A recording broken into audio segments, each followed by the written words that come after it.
Welcome to Conversational Leadership with Jay Mann. I'm your host, Jay Mann, Superintendent for the Creighton School District. And today we kind of have a special episode for you with a bit of a Valentine's Day focus. Now, don't turn the podcast off right away. We're not going to make it weird. It's just we're really kind of focusing in on the concept of love and workplace, right? Like, love what you do what you love.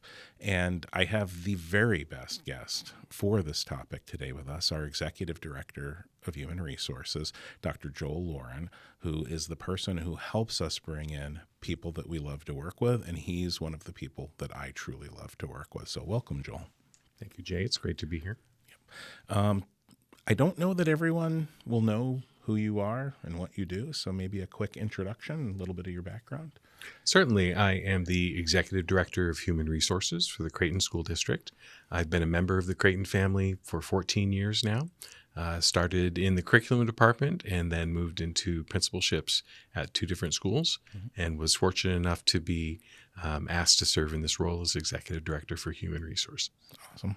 And you've been doing an amazing job. Like, it's one of the reasons I feel good about coming to work every day is I know that you're in that role and you're making sure that not only are we attracting the best possible people here aligned with our student outcomes focused governance goals and really focused on improving outcomes for our students, but that you're also working hard to help retain our existing team of staff. And one of the ways that we can do that, obviously there's a broad range of things, right? Like we work with the Meet and Confer team to try to improve compensation, and we work with our board in relation to that.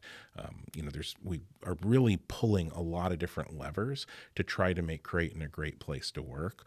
Some levers we have more control over, some we have less control over, but really ultimately we're trying to make certain that we're providing a broad range of reasons that you want to be a team member here at Creighton. When we talk about sort of loving what you do and doing what you love, what are some of the things you hear from staff members that either have been with Creighton that say, this is the reason I stay, or things that you hear from new people coming in? Because I know we've gotten a lot of interesting feedback from new people coming into the system about either why they chose to come here or why they're glad they came here. I think I would start by reflecting on how welcoming and open our community is. To a school, I can go in and talk to any of the individuals from the front desk to classroom teachers to those who work on the facility side, and really have a connection and a rapport and an ability to relate to their experience. I think when we look at studies and when the state has done studies on retention, what's very clear is that the relationship piece is the utmost that keeps people coming back, right? So a huge part of that is the level of support that teachers or employees feel that they have from their leadership. Being approachable, listening when there is an opportunity to listen, and really listening to hear, not listening to respond, and helping people navigate when there's a challenging situation, or just sharing in the joy of their experience. One of the things that I'm going to reference Dr. Dupin, who was my supervisor when I first came on board. He always mentioned that, what's the point of being part of an elementary school district if you can't just have fun sometimes? And so I think some of the things that I really latch onto in my past experience, especially being on a campus, was those stories about the day. What is it that the students were doing that made you laugh? Or what were the things that kind of helped you feel connected with that community, or maybe something positive that happened with a parent? There are enough things that happen outside in our community that are challenging and maybe feel a little bit more difficult to work through. But it's those small things that often get me through the day. When I have a laugh with a colleague in the executive room, or I have an opportunity to talk to a teacher about something that a child said or did. So that's a roundabout way to say that I think that it's building that human connection. And one of the things that I think Creighton is known for in the community, to bring it back to your original thought, is that we are a district that cares, and we are a people in a community that cares for the individuals in it. Yeah, no, that's very true. I mean, I hear that from our community members, when I'm visiting with them, and I do hear it. Haven't had a lot of opportunity to really have deep conversations with a lot of the new people coming on board, but I've had the opportunity to be introduced to a few of them. And some of them have actually been at our recent governing board meetings. And so it's very interesting. We've heard a couple of people comment on the fact that one of the reasons that they sought out Creighton was because they had actually watched a governing board meeting. Now, I'm crazy proud of our board that that's the case, because I'm not trying to be mean, but many school districts, if you watch their governing board meeting, that would be a reason not to apply to work in that district, right? So, but, we talk a lot about our student outcomes focused governance and the concept of parallel process, and the fact that, we as leaders and our board as leaders of our district set the tone for the district, and they model, and the behaviors that others will engage in often are driven by that modeling. And so the fact that people watch a board meeting and go, oh, this must be a kind and caring, place to work, and that's the kind of place I want to work, and they care about kids and student outcomes, means that we're really attracting the right people. And I've even had a couple of our veteran staff recently say to me that they really appreciate. In fact, I think at our last governing board meeting, we had an employee actually come to public comment.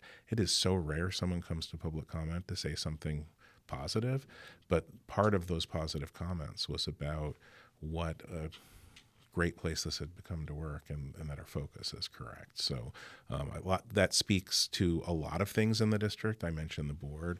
I think it speaks to our human resources team doing a wonderful job, not only helping with recruiting, but also helping with onboarding people and making that transition smooth for them. What are some things you think, as we're always in the recruitment business, and we're certainly always in the retention business, what are some things that you think people could point to about Creighton if they have a friend, someone that they know, or a family member that might be looking for a job? Like, we're always excited to find other people who have the same care and compassion that we have, and kind of carry our same values to come into the organization. So what are some thoughts you might have on how they might, I don't want to say sell the district, because we're not trying to convince anyone of anything, but how they might represent who we are as a district to help people choose whether they'd want to be here or not? I think if you're connected to the district and you have a positive experience and a positive feeling about the district, is to just share your experience. Yeah. Share from the heart what it is that you've had, that maybe you've been at different districts. Maybe this is your first experience in a district environment. What are some of the things that feel positive to you and how you feel supported? Because I think that goes a long way to giving sort of a reference, right? Yeah. Or a sort of a rating by stars or whatever. That's an increasingly important piece of the puzzle. It goes back to what I was saying about relationships. Yeah. If I'm talking to you as a friend and I'm saying, hey, Creighton is not perfect and they don't claim to be perfect, but there's a lot of focus on wellness. There's a lot of focus on this aspect of the career of our community, then that goes a long way.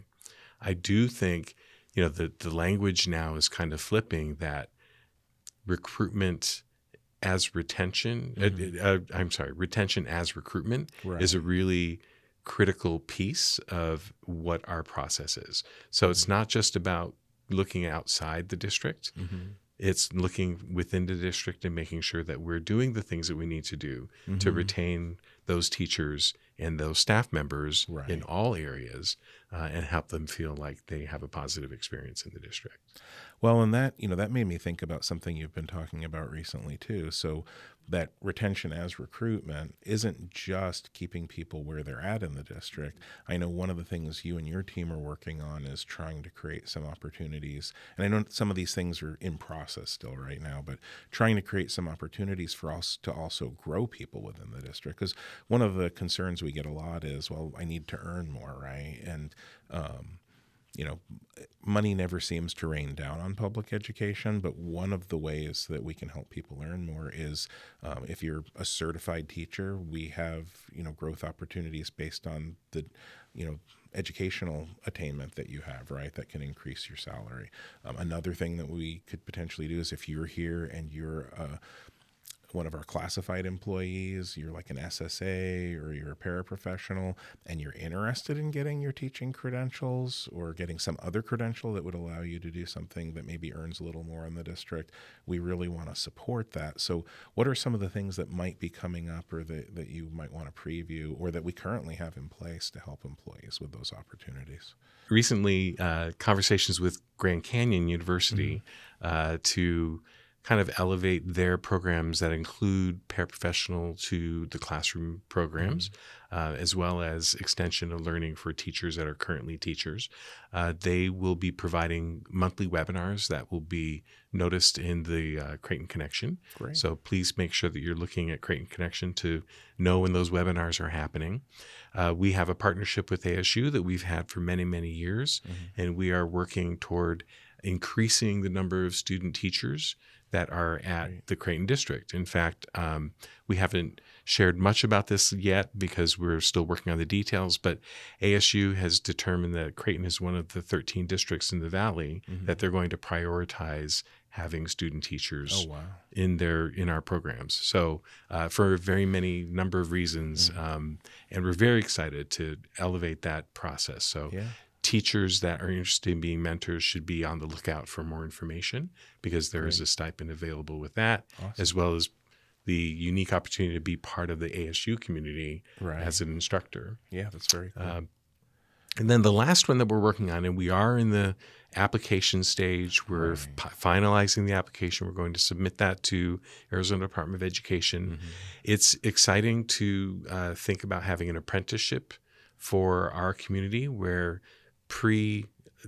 pre-service teachers as well as post-baccalaureate teachers, including anyone who is interested in becoming a teacher, can have their education paid for through a grant through the Workforce Connection Maricopa County, and work full-time as a member of the community as an apprentice. Nice. And ultimately get the certification paid for with an intent to have that person in the classroom within 2 to 4 years. That is fantastic. Yeah. So as we get closer, maybe once we get that up and running, we'll have to have you back and do a whole feature just on that program. Absolutely. Yeah. Be happy to. Yeah. That would be great.